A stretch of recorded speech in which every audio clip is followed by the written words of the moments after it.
Mon fichier a été exporté depuis Autopano Vidéo. Je l'ai renommé Suzuki 0.mp4 et j'ai lancé le logiciel Color Eyes qui est gratuit, donc qui permet de jouer la vidéo dans la sphère. Donc je fais simplement un glisser-déposer de ma vidéo. Voilà, et maintenant avec la souris, donc je peux me déplacer comme je veux. Voilà, dans le film, donc je vois que le film avance au fur et à mesure, bon, je peux mettre en pause, etc. Je peux zoomer dessus, dézoomer comme je veux. Voilà, donc on voit ici qu'effectivement il manque une caméra d'un côté, et là qu'il manque une caméra de l'autre. Et on peut aller voir en haut, on peut aller voir en bas, etc. On peut également, dans le menu, avoir différents modes de projection. Donc soit le mode panorama d'origine, voilà. Sinon on peut le voir en rectangle comme c'était, sinon au format Little Planet. Donc, le format Little Planet, ça permet de faire des effets un peu différents, style zoom rule ou autre, zoomant, faire des trucs un peu déroulant. Normal. Et je peux tourner dedans. Là je peux mettre en plein écran. Top. Ou bien revenir en écran normal.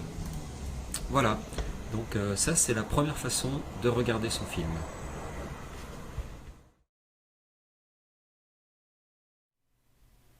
Afin de rendre compatible le fichier que j'ai exporté précédemment avec Autopano Vidéo, il va falloir rentrer des métadonnées, metadata, avec un script Python. Donc il faut installer Python d'abord sur sa machine, c'est gratuit, et ensuite aller récupérer le script 360 vidéo metadata.py qui est gratuit aussi. Donc on met le script au même niveau que le fichier vidéo. Moi le fichier vidéo, bon, je l'ai appelé Suzuki 0.mp4.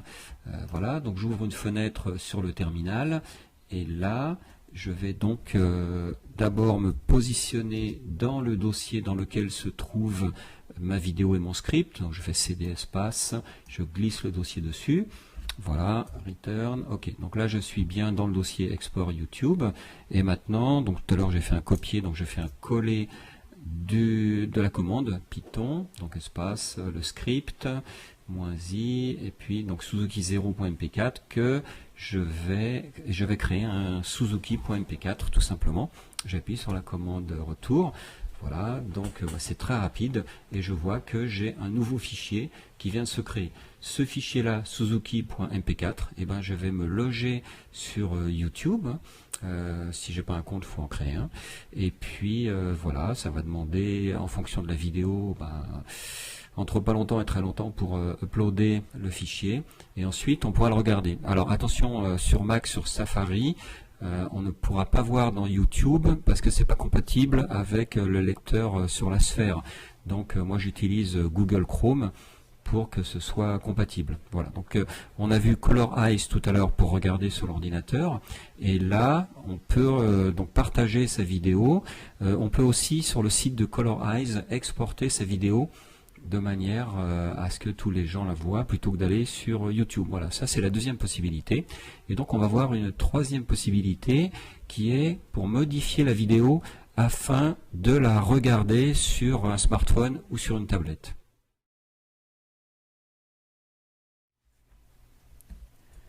Afin de pouvoir envoyer mon fichier sur Omido Player pour le lire sur un iPhone ou sur un iPad. Donc ça marche aussi sans doute sur n'importe quel smartphone, n'importe quelle tablette, mais moi je ne connais que iPhone, iPad. Donc j'ai ouvert mon fichier Suzuki 0.mp4 dans MPEG Stream Clip, et il va falloir que je retaille le fichier, parce que si j'utilise mon fichier d'origine, il est trop gros et Omido Player n'arrive pas à le retravailler, enfin à l'afficher. Donc ici je vais faire fichier exporté en MP4, et par expérience je sais que dans autre ici il faut que je lui mette comme largeur 1920 et comme hauteur 960 et non pas 9600. Voilà. Alors après on peut jouer avec la qualité. 50% ça reste bien, Si vous voulez que le fichier soit moins gros et le son n'a pas trop d'importance, bon, ce qui est le cas là, avec la moto, parce que de toute façon il y a beaucoup de vent, donc on peut se mettre à 128 kilobits par seconde. Voilà, donc à vous de voir si vous voulez privilégier le son, la qualité en fonction de la taille qu'on aura à l'arrivée. Voilà, on peut aussi limiter le débit. Par exemple, si je lui mets 1000 kilobits par seconde, je vais me retrouver avec un fichier qui fait 8 mégas, alors qu'au départ il doit en faire 150, quelque chose comme ça, mais la qualité va être pourrie. Donc moi je me contente de mettre qualité 50%, surtout 1920 par 960, ça c'est le plus important. Bon, pour cette vidéo particulière, 128 kilobits par seconde, et je clique sur créer MP4 pour fabriquer mon fichier MP4. Pendant que mon fichier est converti, donc je l'ai appelé Suzuki 0 underscore IPH.mp4, IPH comme pour iPhone, je vais lancer iTunes et c'est à partir de iTunes que je vais pouvoir glisser-déposer ce fichier dans Omido Player. Alors bien évidemment, il faut avoir téléchargé Omido Player à partir de iTunes ou à partir de votre iPhone ou à partir de votre iPad ou à partir de votre smartphone ou votre tablette. C'est un logiciel qui est gratuit. Bon, moi sur Mac, c'est en lançant iTunes, en allant dans les applications iPhone, que je vais pouvoir glisser-déposer le fichier qui est en train d'être créé par MPEG Streamclip. Mon fichier a bien été converti par MPEG Streamclip. Voilà, il a pris donc les nouvelles caractéristiques, 1920 par 960. Je lance iTunes ici. Je suis donc sur mon iPhone. Je vais dans l'onglet Applications, enfin sur le côté, et dans le partage de fichiers. Après avoir évidemment téléchargé et installé Omido Player qui est gratuit, donc je clique sur Omido Player et je vais aller chercher mon fichier Suzuki 0 underscore IPH MP4 que je vais aller déposer voilà, dans la fenêtre de Omido Player. Voilà, c'est très rapide parce que le fichier ne fait que 26 mégas. Voilà, c'est terminé. Et maintenant, je peux regarder sur l'iPhone ce que ça donne. Sur l'iPhone, je vais lancer Omido Player. Voilà, je vais aller sur Vidéo Player. Je vais aller chercher donc le fichier que je viens de télécharger, donc Suzuki 0. Top. Voilà. Et là, quand je mets comme ça, j'ai un double écran. J'essaie de filmer en même temps. Hein. Donc sur l'écran de gauche, je clique sur SBS Off pour avoir un seul écran. Je clique sur la croix de manière à fermer la fenêtre des réglages, comme ça.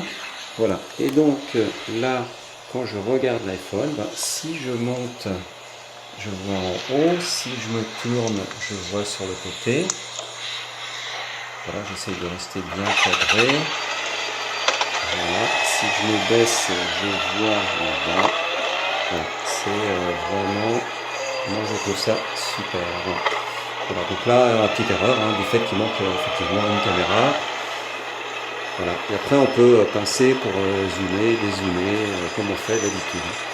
Voilà, et le logiciel joue tourne en boucle, donc je trouve ça sympa comme tout. Top. Voilà, c'est reparti, et pour moi c'est fini. J'espère que ça vous aura aidé, que ça vous aura donné des indications pour commencer, parce que c'est vrai que c'est peut-être pas évident. Moi j'ai fait pas mal d'essais, donc évidemment il y a beaucoup d'autres réglages à faire pour que ce soit parfait. Voilà, à bientôt pour d'autres explications. Au revoir.